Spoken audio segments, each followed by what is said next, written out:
नमस्कार मेरे प्यारे सभी साथियों को, स्वागत है आप सभी का अपने प्यारे परिवार science by Pushpendra sir YouTube channel पर। मेरे भाई, आज तो बहुत खुशी का मन है कि रेलवे ग्रुप डी की आप तैयारी कर ही रहे हैं, रेलवे के सभी एग्जाम्स की आज तैयारी कर रहे हैं। लेकिन आज खुशी का पल क्यों है? क्योंकि आज हमारे फिर से एनटीपीसी की वैकेंसी आउट हो गई है और आपको पता है कि टोटल जो पद हैं, ये नोटिफिकेशन मैंने science by Pushpendra sir Telegram channel पर डाल रखा है।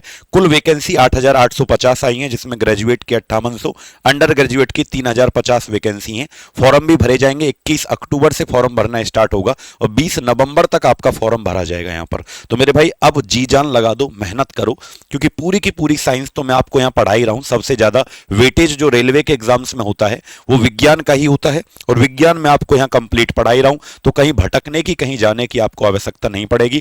कहीं पर भी मैंने नहीं बोला कि आपको ये पेड बैच लेना है, ये करना है। क्यों? क्योंकि मैं आपको लगातार इस यूट्यूब पर, आप खुद देखिए लगातार इस यूट्यूब पर कितना बेहतरीन पढ़ाया जा रहा है आपको। आप यहां देखिएगा, यहां से स्टार्ट मैंने पढ़ाना शुरू किया था। केमिस्ट्री की पहली क्लास हमारी ये थी, इंट्रोडक्शन पार्ट, फिर दूसरा दिन, तीसरा दिन, चौथा दिन, लगातार आज हमारा 12वां दिन है। सोचो, 8वां दिन ये रहा है ना, 9वां दिन ये रहा, 10वां दिन ये रहा, 11वां दिन ये रहा, और आज हमारा 12वां दिन है, यानी कि 12वां दिन आज हमारा है मेरे प्यारे साथी। ऐसे ही अब देखो, कम से कम 7-8 टॉपिक, 7-8 चैप्टर आपके केमिस्ट्री के कंप्लीट हो गए। इसी तरीके से पूरी की पूरी पहले केमिस्ट्री हम पढ़ रहे हैं, उसके बाद फिर फिजिक्स पढ़ेंगे, पूरी पूरी विज्ञान में आपको ऐसे ही पढ़ा दूंगा मेरे प्यारे भाई। तो अब हम स्टार्ट करते हैं आज के इस टॉपिक को। इस टॉपिक का नाम है रेडियो एक्टिविटी, यानी कि रेडियो धर्मिता आज के हमारे टॉपिक का नाम रहेगा मेरे प्यारे भाई। ठीक है, तो आज हमारा 12वां दिन है, ये गलती से 11 लिखा हुआ है, इसको ठीक कर देते हैं। ठीक है, और पीडीएफ जो आपको टेलीग्राम पर मिलता है, तो ये हमारा Telegram channel science by Pushpendra sir, Telegram पर पीडीएफ मिलता है। इंस्टाग्राम अगर चलाते हैं तो आप मुझे यहां पे फॉलो कर सकते हैं। तो सबसे पहले आपको मैं एक चीज सिखा दूं कि देखो, इससे पहले हमने एक चैप्टर पढ़ा था जिसका नाम था पीरियोडिक टेबल, आवर्त सारणी हमने पढ़ा था मेरे प्यारे बच्चों। उसी आवर्त सारणी के अंदर आपको अगर मैं बताऊं कि देखो, जब ये पीरियोडिक टेबल आप देखोगे तो इसमें टोटल 118 एलिमेंट होते हैं, कुल तत्व 118। हाइड्रोजन इसमें पहला होता है, हाइड्रोजन इसके अंदर पहला एलिमेंट होता है हाइड्रोजन, और लास्ट जो हमारा होता है वो क्या होता है? 118 element, hydrogen, helium, lithium, beryllium, boron, ऐसे ऐसे ही हमारा चलता रहता है। और लास्ट जो एलिमेंट हमारे होता है टोटल, वो 118 एलिमेंट हमारे होते हैं। ठीक है भाई, चलिए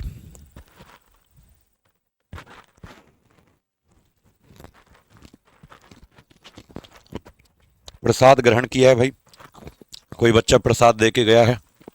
तो टोटल 118 एलिमेंट होते हैं, पहला हाइड्रोजन होता है और लास्ट हमारा क्या होता है? ऑग्निसियन। ठीक है,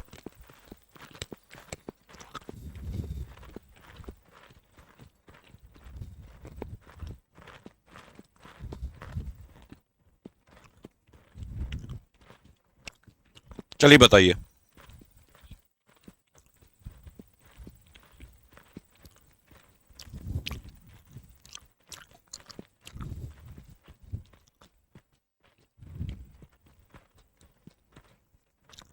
तो लास्ट हमारा क्या होता है?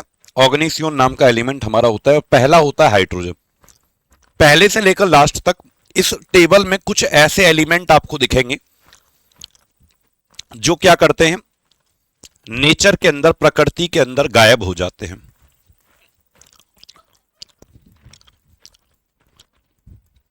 नवरात्रि चल रही है भाई आजकल, तो माता रानी आप सभी पर आशीर्वाद बनाए रखे, जल्दी से सिलेक्शन आपका हो। तो क्या कह रहा हूं, ध्यान से सुनना। 1 से लेकर 118 तक ये जो एलिमेंट है, पहला हाइड्रोजन, जब बोर्ड के एग्जाम आप देते थे तो आप याद भी करते थे, पहले 10 याद कर लिए, पहले 20 याद कर लिए, पहले 30 याद कर लिया आपने, है ना।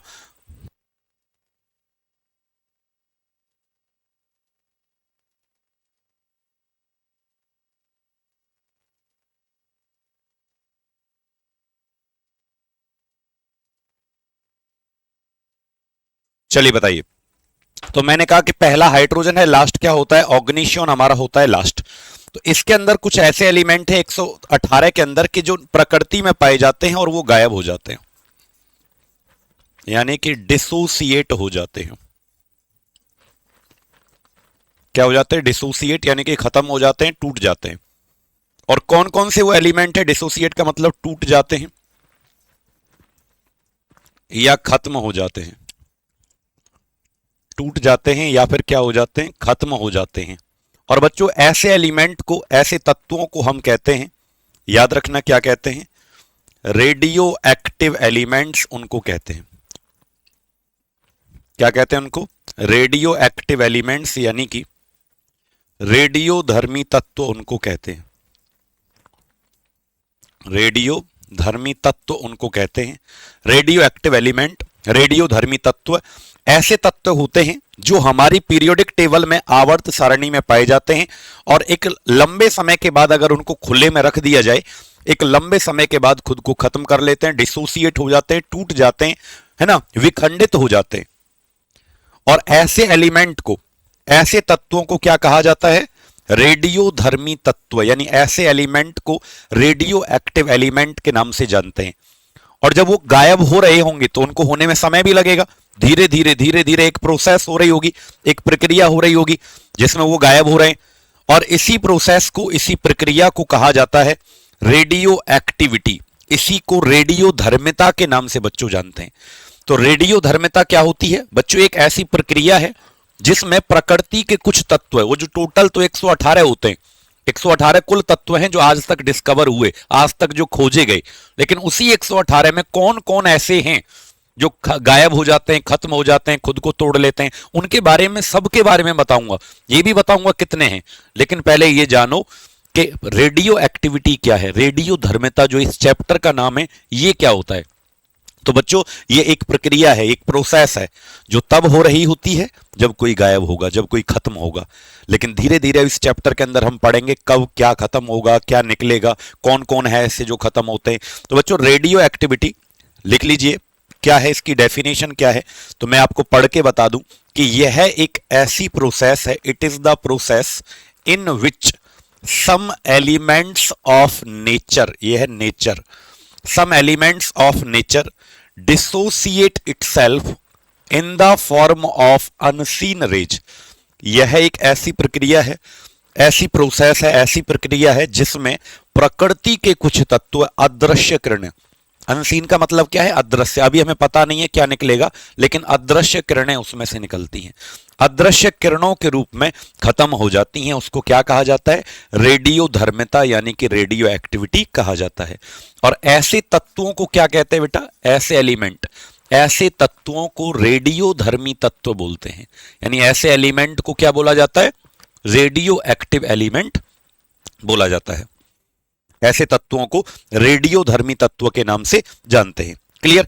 अब कितने हैं सर ये एलिमेंट, कितने हैं, तो आप याद रखना बेटा, अगर मैं बात करूं टोटल एलिमेंट्स कितने हैं ऐसे जो गायब हो जाते हैं, तो बच्चों टोटल एलिमेंट्स, या मैं बोलूं रेडियो एक्टिव एलिमेंट कहां से स्टार्ट होते हैं,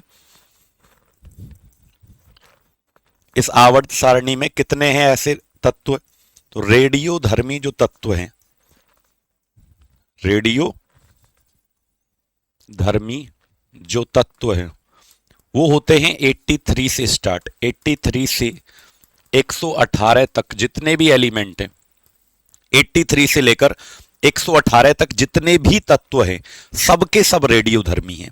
क्लियर। एक अब आप खुद देख लो टेबल को, अब आप मुझे काउंट करके भी बताओ कि कितने होंगे। तो आप देखो 83 से लेकर 83, बिस्मित आता है 83 पे, और लास्ट है ऑग्निशियन, यहां तक सारे के सारे 83 से काउंट करो, 83, 84, 85, तो 118 तक काउंट करो। ये सब गायब होने वाले एलिमेंट हैं, ये सब रेडियो धर्मी तत्व कहलाते हैं, रेडियो एक्टिव। क्लियर। तो 83 नंबर पे कौन आता है, तो आप याद रखेंगे बिस्मिथ, नाम भी याद रखना, कई बार पूछा जाता है। 118 पे कौन आता है, तो आता है ऑग्निशियन, 118 पे ऑग्निशियन, 83 पे कौन आता है, बिस्मिथ। लेकिन एक एक्सेप्शन भी है, एक अपवाद भी है, उसका नाम याद रखो, बीच में आता है वो, है ना। एक एक्सेप्शन भी है, एक और एलिमेंट है इसका जिसका नाम है टेक्नीटियम। क्या नाम है, टेक्नीटियम, और ये हमारी टेबल में 43 नंबर पे आता है। तो इसका परमाणु क्रमांक क्या है, 43, एटॉमिक नंबर क्या है, 43, इसको भी गिन लेना, ये भी रेडियो धर्मी है, ये भी याद रखना। तो टोटल काउंट करो 83 से 118 तक गिनना, और फिर इसको भी काउंट करना। टेक्नीटियम ये भी रेडियो एक्टिव एलिमेंट है, ये भी रेडियो धर्मी तत्व है। अब मैं ये बताऊंगा, अभी तो ये पता चल गया कि कितने ऐसे एलिमेंट हैं, और जब ये गायब हो रहे होंगे तो एक प्रोसेस हो रही होगी, एक प्रक्रिया हो रही होगी। इसी प्रोसेस, इसी प्रक्रिया को क्या कहते हैं? रेडियो एक्टिविटी, रेडियो धर्मिता या रेडियो सक्रियता भी बोला जाता है। क्लियर है ना? अब ये जो टेक्नीटियम है, इसके बारे में एक क्वेश्चन ये भी बन जाता है कि भाई कुछ एलिमेंट ऐसे हैं जो इंसानों ने भी बनाए हैं, मानव ने बनाए, मैन मेड हैं या आर्टिफिशियल है। तो फर्स्ट मैन मेड या फर्स्ट आर्टिफिशियल एलिमेंट का नाम बताइए। पहला मानव निर्मित या पहला कृत्रिम तत्व का नाम बताएं। तो आप बोलेंगे टेक्नीटियम।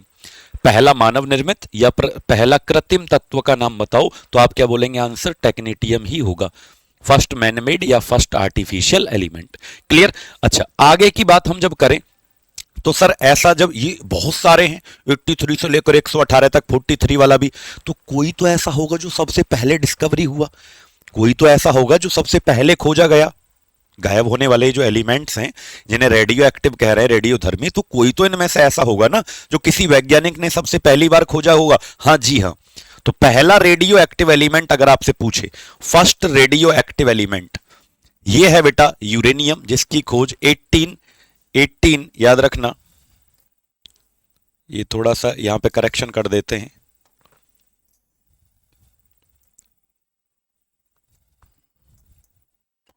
1896 में खोजा गया था। तो याद रखना 1896 में पहला रेडियोधर्मी तत्व खोजा गया। और पहला रेडियोधर्मी जो तत्व है वो किसके द्वारा खोजा गया? Anti Henry Becquerel. ये पूरा वैज्ञानिक का नाम है बेटा। एंटी हेनरी बैकुरल ने पहला रेडियोधर्मी तत्व खोजा जिसका नाम यूरेनियम है। क्या है बेटा? यूरेनियम। यूरेनियम हमारी टेबल में आवर्त सारणी में 92 नंबर पे आता है। तो अगर कोई पूछे कि पहला रेडियो एक्टिव एलिमेंट, पहला रेडियोधर्मी तत्व का नाम बताओ, तो कहां से स्टार्ट होते हैं? वैसे 83 से कहां तक चलते हैं? 118। बीच में कौन आ जाता है? 43, वो अपवाद है, एक्सेप्शन। लेकिन अगर कोई पूछे पहला, सबसे पहले कौन खोजा गया था, तो यूरेनियम पहला खोजा गया रेडियोधर्मी तत्व है।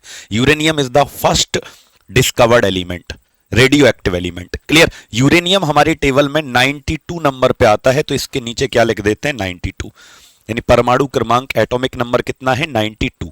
ऊपर जो लिखा जाता है वो क्या लिखा जाता है? 235। परमाणु भार कितना होता है? देखो पहले भी चैप्टर्स में मैंने बताया था कि जो नीचे लिखा जाता है किसी एलिमेंट, किसी तत्व के, जो नीचे लिखा जाता है वो होता है एटॉमिक नंबर, परमाणु क्रमांक। लेकिन जो ऊपर लिखा जाता है वो होता है एटॉमिक मास, यानी कि परमाणु भार। तो यूरेनियम का जो परमाणु भार है वो कितना होता है? 235, यानी भारी कितना है। और नंबर, संख्या क्या है इसकी? 92, क्योंकि आवर्त सारणी में, पीरियोडिक टेबल में 92 नंबर पे आता है। तो जो जिस नंबर पे आता है वही क्या होता है? Atomic number. अगर आपसे पूछे ये किसने खोजा, तो एंटी हेनरी बैकुरल। इसीलिए इनको कहते हैं फादर ऑफ रेडियो एक्टिविटी। इस वैज्ञानिक को क्या कहा जाता है? इस वैज्ञानिक को रेडियो धर्मिता का जनक बोलते हैं।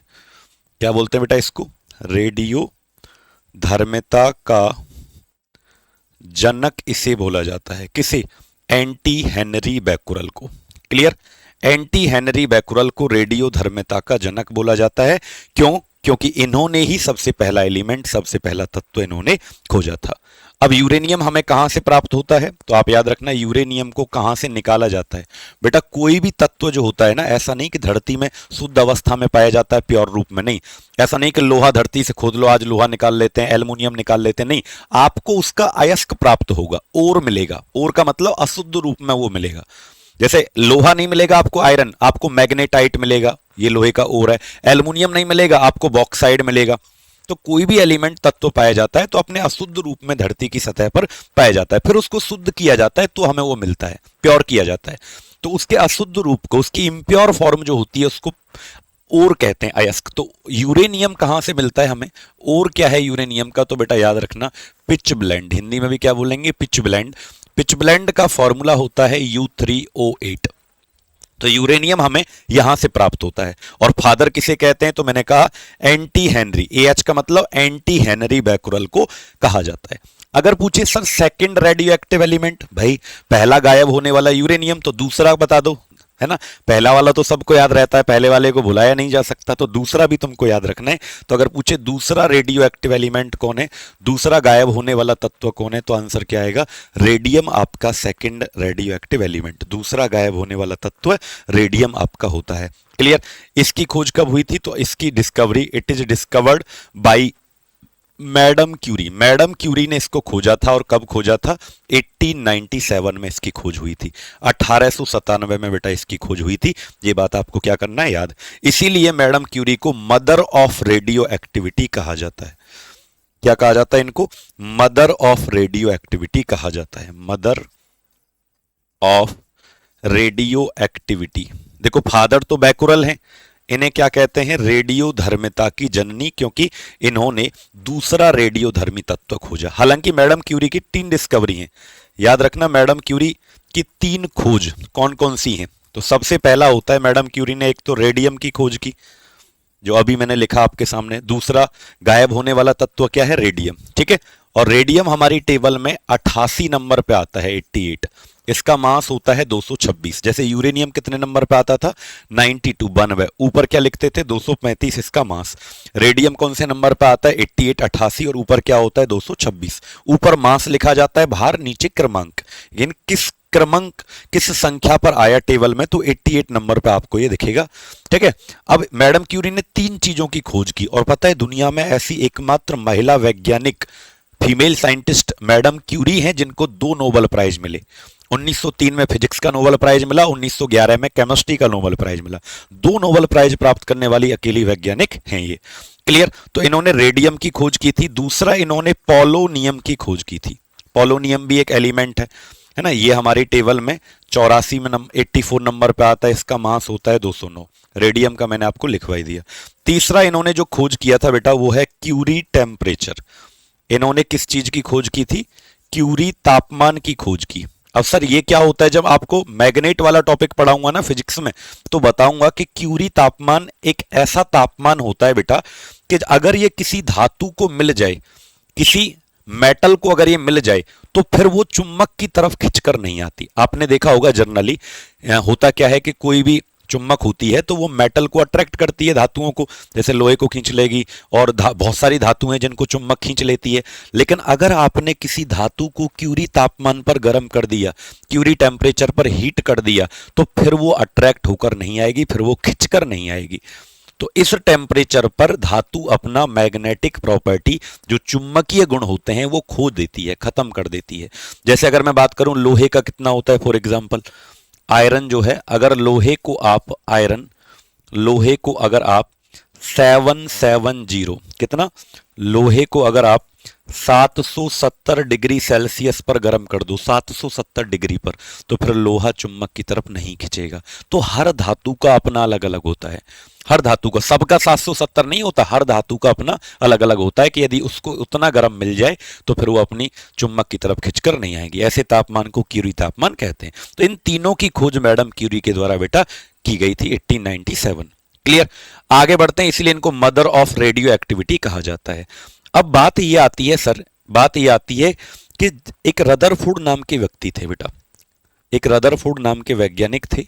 अब इन्होंने ये बताया कि सर जब ये एलिमेंट खत्म हो रहे हैं, इन्होंने एक एक्सपेरिमेंट किया, रदरफोर्ड का परीक्षण, इसे क्या कहते हैं, रदरफोर्ड का परीक्षण। और ये परीक्षण 1899 में किया गया। पता है अब इन्होंने परीक्षण क्यों किया? एक परीक्षण तो आप इनका जानते होंगे, सोने की चादर के ऊपर किया था, गोल्ड फॉइल, वो नहीं है बेटा, ये दूसरा वाला है।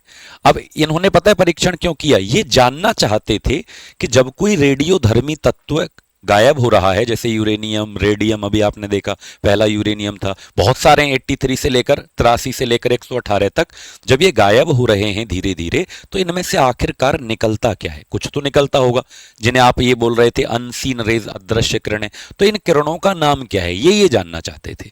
तो इन्होंने एक एक्सपेरिमेंट किया, और इन्होंने एक कांच की कटोरी ली और इसके आसपास विद्युतीय क्षेत्र बनाया। चलिए मैं आपको समझाता हूं। ऐसे इन्होंने क्या किया, एक कांच की कटोरी ली, ऐसे कांच की कटोरी, और उसमें एक एलिमेंट लिया जिसका नाम था रेडियम। रेडियम को इसमें रख लिया। रेडियम आपको पता है मैडम क्यूरी ने खोजा गया दूसरा रेडियोधर्मी तत्व है। अब इसके बाहर इन्होंने इलेक्ट्रिक फील्ड जनरेट किया। क्या बनाया बेटा इसके बाहर? विद्युतीय क्षेत्र यानी बिजली पास की।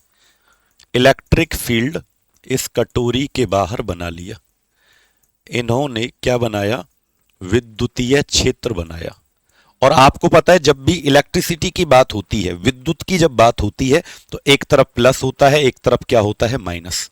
एक तरफ प्लस होता है, एक तरफ माइनस। इधर माइनस कर लो, इधर प्लस कर लो। लेकिन मैं कहना चाह रहा हूं बिजली की जब भी बात आती है तो प्लस माइनस तो आता ही है इलेक्ट्रिसिटी की। अब इसने एक यंत्र बनाया, ये जो रदरफोर्ड नाम के व्यक्ति हैं, इसने किरणों को जो इसमें से निकल रही हैं, वैसे तो वो दिखाई नहीं देती, बट इसने एक यंत्र बनाया जिसका नाम था जीएम काउंटर। पूरा नाम क्या था? Geiger Muller counter. एक यंत्र इसने बनाया, डिवाइस। और उस यंत्र की मदद से इसमें से जो किरणें निकल रही थी उनको देखने की कोशिश की, तो दिख भी रहा था। तो कई बार एग्जाम में ये पूछ लिया जाता है कि गीगर मुलर काउंटर क्या करता है, तो आप याद रखना रेडियो धर्मिता को मापने का यंत्र है। रेडियो एक्टिविटी जो हो रही है, जो प्रक्रिया हो रही है, जो किरणें निकल रही हैं, उसको मापने का यंत्र क्या है? यंत्र है, ये डिवाइस है बेटा। ये क्या है? डिवाइस। तो ये किसने बनाया? रदरफोर्ड। क्लियर? अब इसमें से किरणें निकल रही थी, तो कुछ किरणें ऐसी थी, कुछ किरणें ऐसी थी जो निकलते ही इसकी तरफ अट्रैक्ट हो गई, खिंच गई। कुछ किरणें ऐसी थी जो इधर चली गई, और कुछ किरणें ऐसी थी जो ऊपर की तरफ जा रही थी। निकल कर किधर जा रही थी? ऊपर की तरफ। तो इसने ऐसे देखा, इस यंत्र में से, इस रेडियम में से कुछ किरणें इधर जा रही थी, कुछ इधर, कुछ ऊपर। अब इसने इनको नाम दिया। 3 नाम है क्योंकि 3 तरफ जा रही हैं। तो पहला वाला इसने एक नाम दिया कि जो अल्फा किरण है, जो अल्फा रे हैं, वो हैं अल्फा किरण। जो माइनस की तरफ जा रही हैं उनका नाम है अल्फा, और जो प्लस की तरफ जा रही हैं वो हैं बीटा रे। जो प्लस की तरफ जा रही हैं वो कौन है? वो बीटा रे हैं। और जो बेटा ना तो प्लस की तरफ जा रही ना माइनस की तरफ जा रही, जो सीधी ऊपर जा रही हैं, इनका नाम है गामा रे। इनका नाम क्या है? Gamma ray. जो ना तो माइनस की तरफ जा रही और ना ही वो प्लस की तरफ जा रही, तो उनका नाम क्या है? Gamma ray. यानी उनका नाम गामा किरण है। ऐसा किसने बोला? ऐसा इन्होंने बोला कि जो प्लस की तरफ, माइनस की तरफ जा रही हैं वो अल्फा, जो प्लस की तरफ जा रही हैं बीटा, जो ऊपर जा रही हैं उनका नाम गामा। तो ऐसी अगर कोई पूछे अल्फा बीटा गामा की खोज किसने की, तो रदरफोर्ड।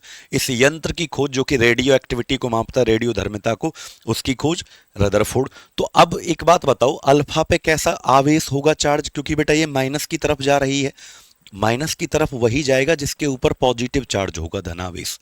तो इसका मतलब इनके ऊपर कैसा चार्ज होगा? पॉजिटिव चार्ज होगा, तभी तो ये इधर जा रही हैं, यानी इनके ऊपर धनावेश होगा। बीटा प्लस की तरफ जा रही हैं, प्लस की तरफ इसीलिए जा रही हैं क्योंकि इनके ऊपर कैसा चार्ज है? तो इनके ऊपर नेगेटिव चार्ज है। कैसा आवेश है इनके ऊपर? ऋणावेश है इनके ऊपर। क्लियर? और गामा ना तो प्लस की तरफ जा रही ना माइनस की, तो इनके ऊपर कोई चार्ज नहीं है, नो चार्ज, यानी आवेश, आवेश नहीं है इनके ऊपर, कोई चार्ज, कोई आवेश नहीं है। अब कितना चार्ज है ये तो चलो पता चल गया कि अल्फा पे पॉजिटिव होता है, बीटा पे नेगेटिव, इस पे गामा। तो इस पे तो 0 है, कोई है ही नहीं। बीटा पे कितना माइनस का होता है? नेगेटिव तो होता है लेकिन कितना माइनस का? तो आप याद रखना बेटा, 1 इलेक्ट्रॉन के बराबर। कितना माइनस का होता है? 1 इलेक्ट्रॉन के बराबर। 1 इलेक्ट्रॉन पे कितना होगा? 1 इलेक्ट्रॉन पे होगा, याद रखना कितना, मैं बोल देता हूं, -1.6 गुणा 10⁻⁻19 कूलाम्ब। कूलाम्ब जो होता है वो चार्ज की यूनिट होती है, आवेश का मात्रक कूलाम्ब होता है। क्लियर? तो इतना बीटा पे नेगेटिव होता है, ये बात याद रखना। अगला, अल्फा पे पॉजिटिव होता है तो कितने के बराबर? 2 प्रोटॉन के बराबर। अल्फा पे पॉजिटिव होता है 2 प्रोटॉन के बराबर। और अगर टोटल बताऊं मैं कितना, तो 1 प्रोटॉन पे इतना ही पॉजिटिव होता है जितना इलेक्ट्रॉन पे माइनस होता है ना, 1 प्रोटॉन पे उतना ही पॉजिटिव होता है। तो 2 से गुना कर दो इसमें, तो प्लस का 3.2 इंटू 10⁻⁻19 कूलाम्ब। तो आंसर बेटा क्या तीनों का समझ में आ गया आप लोगों को? पहले मुझे कमेंट करो जी सर गुरुजी मजा आ रहा है। और भाई जिन्होंने अब तक चैनल को सब्सक्राइब नहीं किया, किस चीज का इंतजार कर रहे हो? इतना बेहतरीन कंटेंट पेड बैच में भी नहीं मिलता बेटा कभी कभी।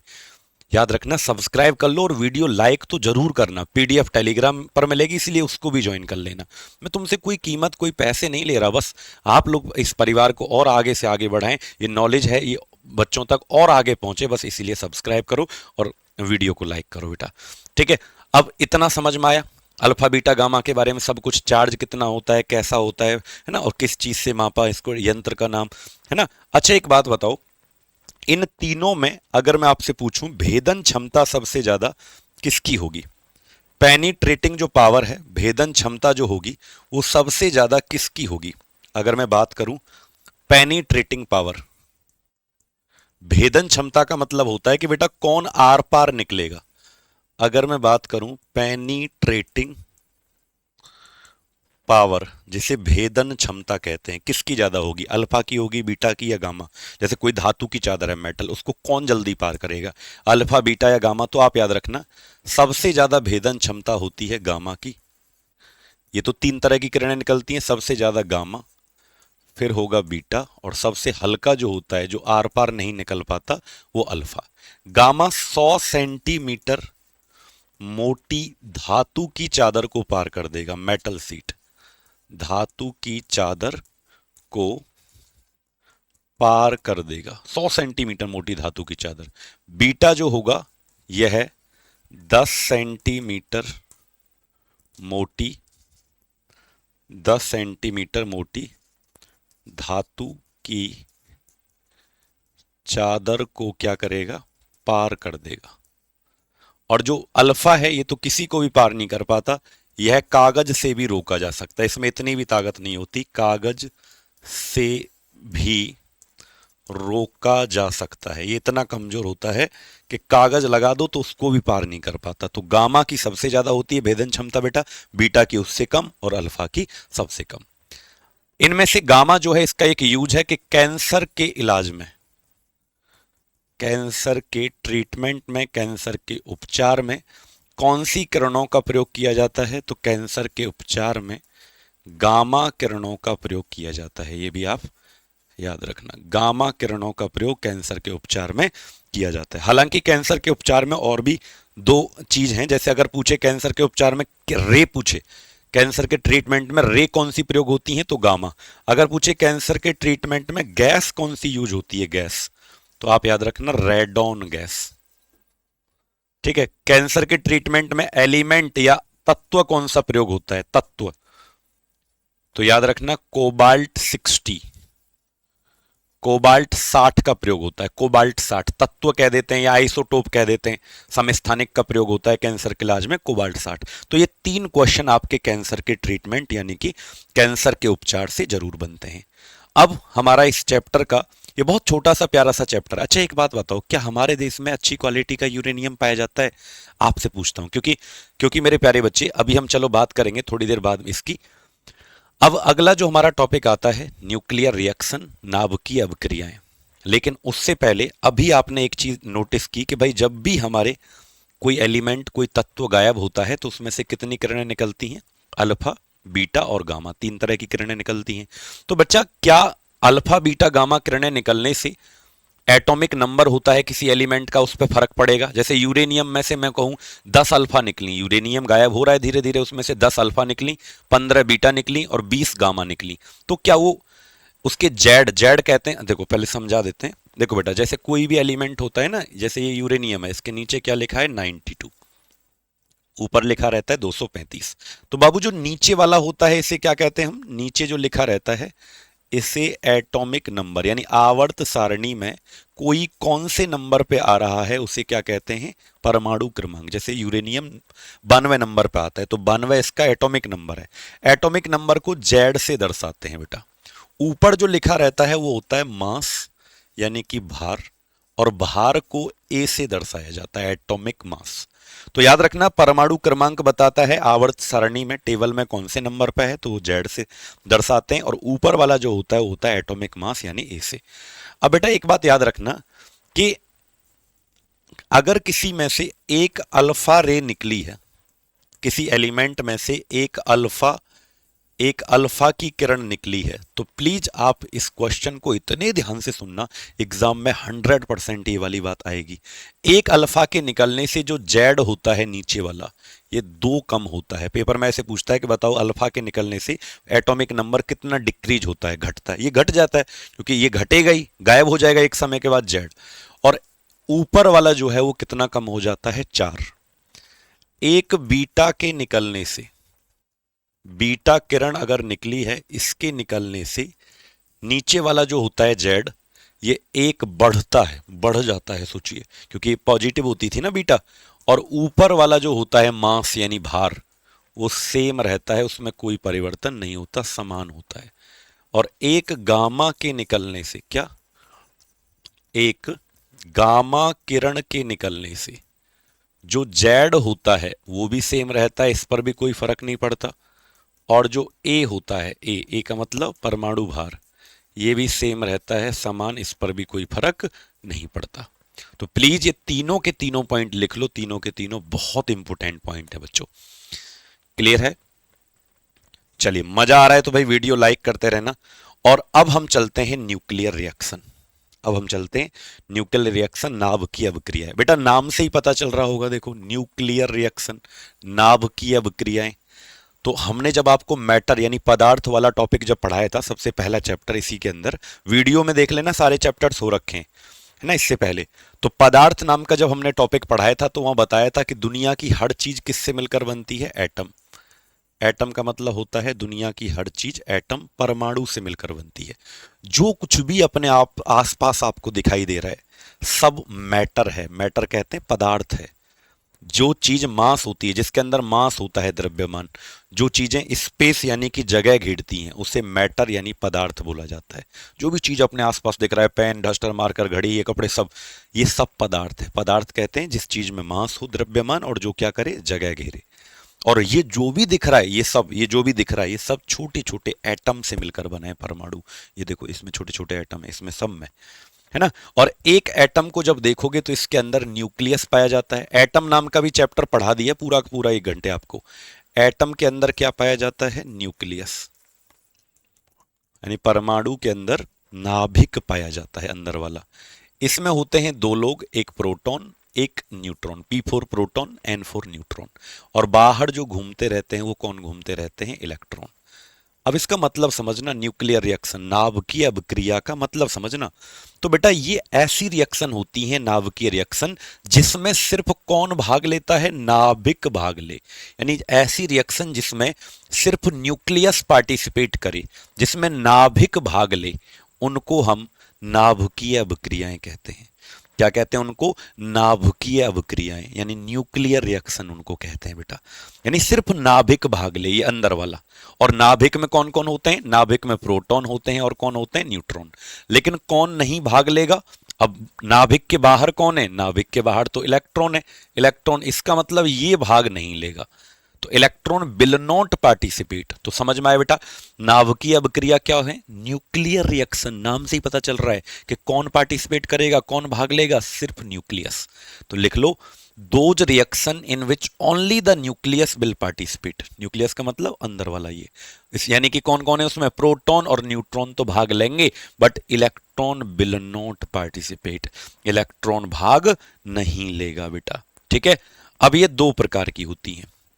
न्यूक्लियर रिएक्शन कितने प्रकार की होती हैं, तो नाभिकीय जो अभिक्रियाएं हैं, जिनमें सिर्फ नाभिक भाग लेता है, न्यूक्लियस भाग लेता है, इलेक्ट्रॉन भाग नहीं लेता, ये 2 टाइप की होती हैं। पहला आता है बेटा हमारा न्यूक्लियर फ्यूजन, क्या कहते हैं हिंदी में इसको, नाभिकीय संलयन। और दूसरा आता है न्यूक्लियर फिजन, फिजन कहते हैं विखंडन। अब इनके नाम से ही पता चल रहा है, देखो, न्यूक्लियर फ्यूजन का मतलब होता है टू कंबाइन। फ्यूजन का वर्ड का मतलब क्या है, कंबाइन, यानी हिंदी में इसको क्या बोलते हैं, जुड़ना। और फिजन वर्ड का मतलब, विखंडन का मतलब होता है क्या, to break down. Break down का मतलब है टूटना। ब्रेक डाउन का मतलब क्या है, टूटना। तो संलयन का मतलब जुड़ना, कंबाइन होना। और जुड़ेगा कौन बेटा, जुड़ेगा वो जो भाग ले रहा है, न्यूक्लियस भाग ले रहा है। तो जब छोटे छोटे छोटे छोटे जब छोटे छोटे छोटे छोटे न्यूक्लियस जुड़ कर के, छोटे छोटे छोटे नाभिक जुड़ करके एक बड़ा नाभिक बनाते हैं, एक बड़ा न्यूक्लियस बनाते हैं, और साथ में यहां से बहुत सारी क्या निकलती है, हीट, ऊर्जा या ऊष्मा निकलती है। तो इसको कहते हैं नाभिकीय संलयन। क्या कहते हैं इसको? न्यूक्लियर फ्यूजन इसे कहते हैं, नाभिकीय संलयन इसको कहते हैं। ठीक है, लेकिन अब इसका उल्टा कर दो। विखंडन का मतलब क्या है? जब कोई बड़ा नाभिक, जब कोई बड़ा न्यूक्लियस छोटे छोटे छोटे छोटे नाभिक में टूटेगा, यहां पर भी बहुत सारी क्या निकलती है, हीट, ऊष्मा निकलती है, तो उसको हम क्या कहते हैं, विखंडन। तो जहां जुड़ना हो वहां संलयन, जहां टूटना हो वहां विखंडन। इसके एग्जाम्पल क्या है सर न्यूक्लियर फ्यूजन के? तो सन, सूरज इसका उदाहरण है बेटा। सूरज के ऊपर जो भी चमक रहा है, ये सब हीट जो है ये किसके कारण उत्पन्न हुई है? सूरज के ऊपर जो गर्मी है, तो जो कितना गर्म है, तो नाभिकीय संलयन के कारण। क्यों? क्योंकि वहां पे बेटा सूरज के ऊपर दो छोटे छोटे छोटे छोटे हाइड्रोजन जुड़कर के हीलियम बनाते हैं। छोटे छोटे हाइड्रोजन के नाभिक जुड़ेगा, नाभिक ही न्यूक्लियस, इलेक्ट्रॉन नहीं। तो छोटे छोटे हाइड्रोजन जुड़कर हीलियम बनाते हैं, और बहुत सारी क्या निकलती है, ऊष्मा, हीट निकलती है, जिसकी वजह से सूरज पर गर्मी है, तो नाभिकीय संलयन के कारण। ठीक है बेटा, तो ये भी एग्जाम में क्वेश्चन आ जाता है कई बार कि बताओ सूरज के ऊपर कौन सी दो गैस पाई जाती हैं, ये भी क्वेश्चन आता है। तो सूरज के ऊपर दो गैस कौन सी पाई जाती हैं? हाइड्रोजन और एक हीलियम। और एक और है इसका एग्जाम्पल, हाइड्रोजन बम। सुना ही होगा आपने कभी ना कभी। हाइड्रोजन बॉम्ब किस सिद्धांत पर काम करता है?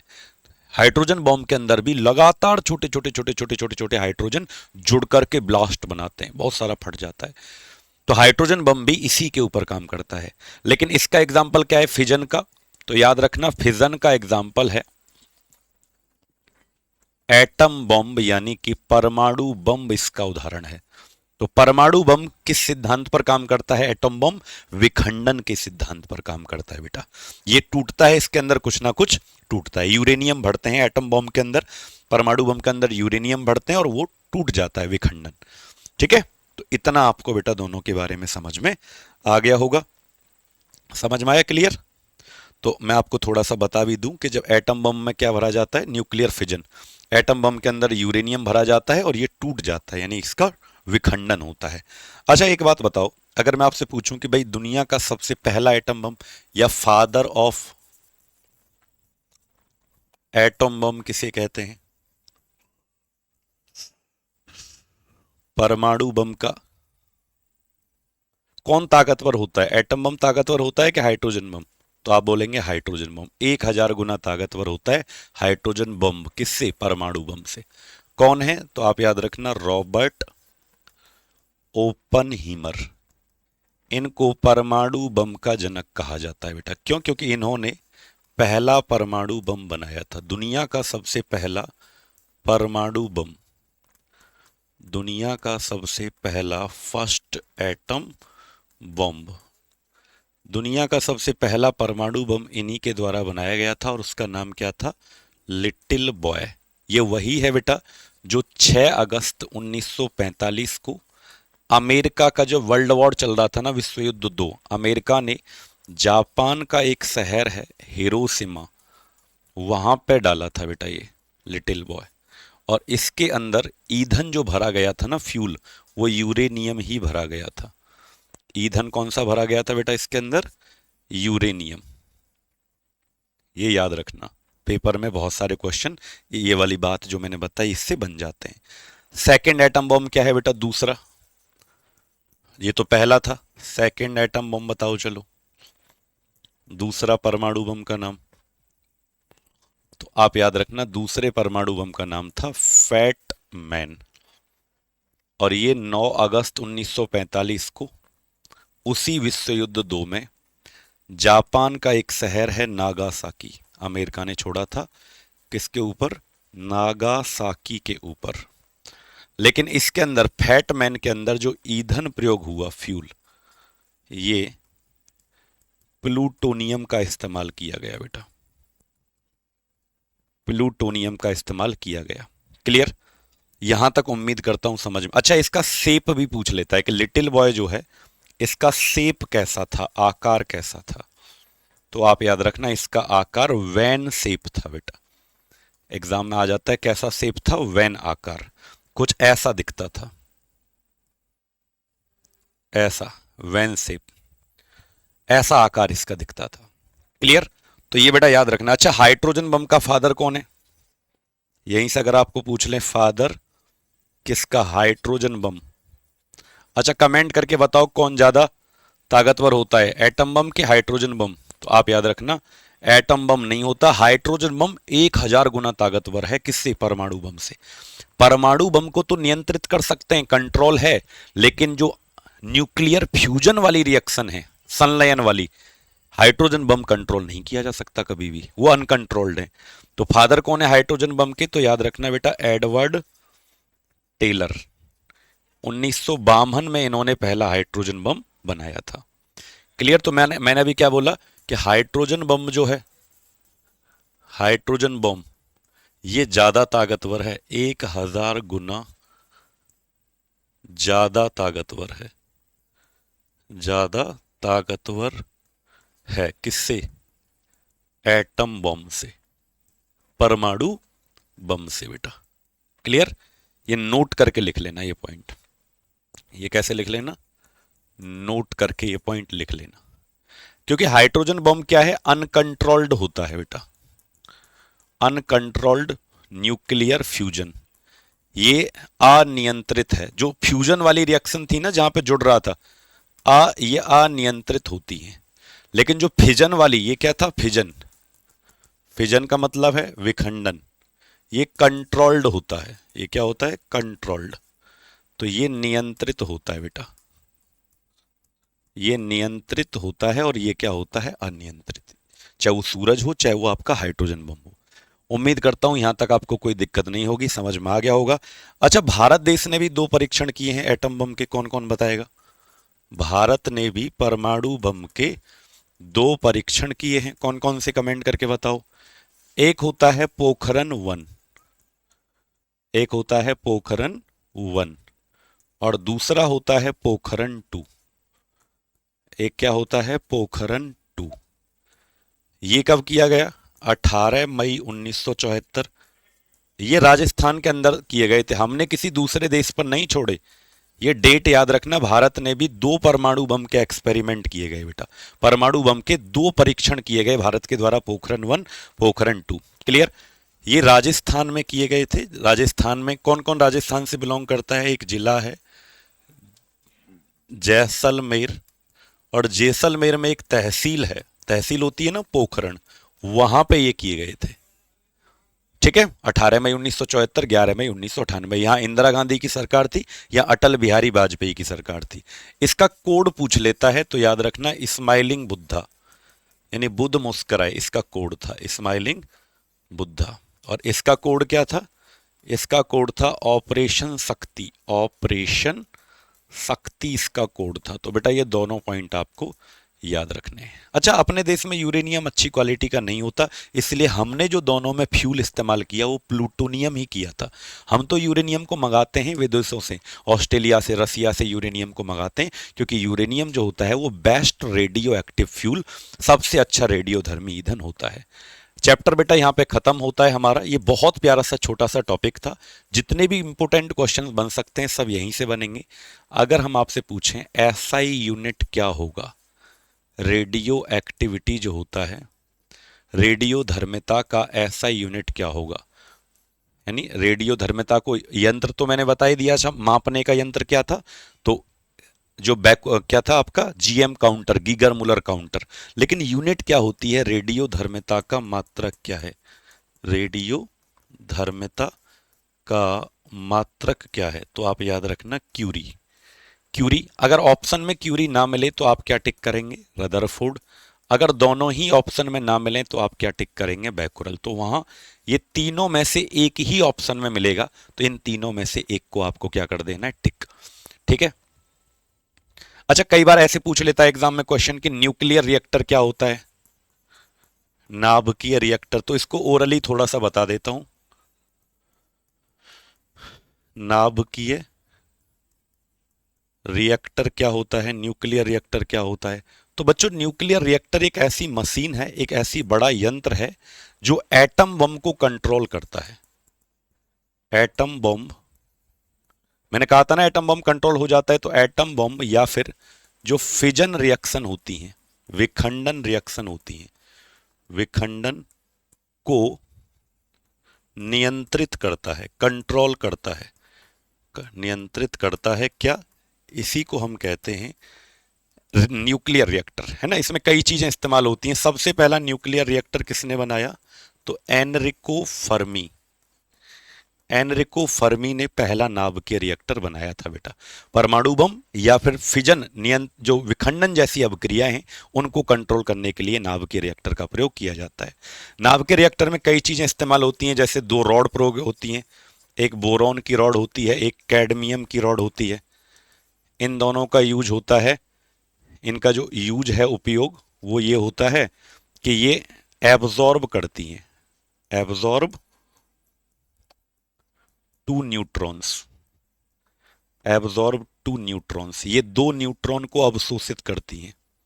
ये दो न्यूट्रॉन को क्या करती हैं, अवशोषित, यानी कि एब्जॉर्ब करती हैं, दो न्यूट्रॉन को अवशोषित। और एक हमारा ग्रेफाइट का प्रयोग होता है यहाँ पे नाभिकीय रिएक्टर में, ग्रेफाइट या फिर हैवी वाटर कह देते हैं, हैवी वाटर, भारी जल या ग्रेफाइट, इनका दोनों का सेम काम है, इसलिए स्लैश लगा के लिखा है। ग्रेफाइट या भारी जल का प्रयोग क्या होता है, पूछ लेता है। तो ये एक तीन न्यूट्रॉन निकलते हैं जब एटम बम फटता है, तीन न्यूट्रॉन निकलते हैं बेटा। तो तीसरा ये क्या करता है, स्लो डाउन कर देता है, slow down speed of neutron, इसे मॉडरेटर कहते हैं, यानी न्यूट्रॉन की चाल को कम कर देता है, न्यूट्रॉन की चाल को कम। और जो चीज न्यूट्रॉन की चाल को कम कर देगा उसे हम क्या कहते हैं, मॉडरेटर। तो एग्जाम में बनता है क्वेश्चन कि भाई मंदक का काम कौन करता है नाभिकीय रिएक्टर में, तो ग्रेफाइट या हैवी वाटर। तो इस वजह से एटम बम क्या हो जाता है, कंट्रोल। इसकी खोज किसने की, तो याद रखना बच्चा।